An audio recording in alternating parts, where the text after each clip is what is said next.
ঈদের ছুটির দিনগুলোতে গ্রামের জীবনটাই যেন আলাদা একরকম আনন্দ নিয়ে আসে।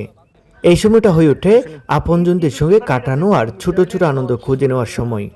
আজকের দিনটাও ছিল তেমন এক অভিজ্ঞতায় ভরা। আমরা সিদ্ধান্ত নিলাম গ্রামের একটু দূরে তারেক ভাইয়ের মাছের প্রজেক্টে যাব।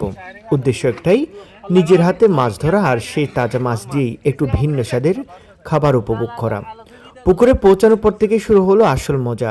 জাল ফেলা, আবার টেনে তোলা, প্রতিবারই উত্তেজনা। কখনো ছোট মাছ, কখনো বড় মাছ ধরা পড়ছে। পানির ভেতরে সে ছটপটানি আর চারপাশের হাসি ঠাট্টা মিলিয়ে পুরো পরিবেশটাই উৎসবমুখর হয়ে উঠেছিল। মাঝখানে আমরা দুইটা বড় মাছ আলাদা করে বাড়িতে পাঠিয়ে দিলাম রান্নার জন্য।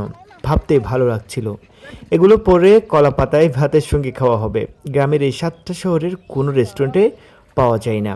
আর সবচেয়ে সুন্দর মুহূর্তটা ছিল যখন মাছ ধরা শেষ করে পুকুরের পাড়ে বসে কলা পাতায় ভাত খাওয়া। চারপাশে সবুজের প্রকৃতি, হালকা বাতাস আর তাজা মাছের রান্না।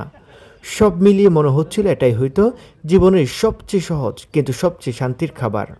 দিন শেষে মনে হলো বড় বড় এই জন্যই বরং এই ছোট ছোট অভিজ্ঞতাগুলো সত্যিকারের আনন্দ এনে দেয়। মাছ ধরা থেকে শুরু করে পুকুর পাড়ে একসাথে খাওয়া, সব মিলিয়ে দিনটা হয়ে রইল একদম স্মৃতিময়। আজকে এই পর্যন্ত। ভালো থাকবেন, সুস্থ থাকবেন। আল্লাহ হাফিজ।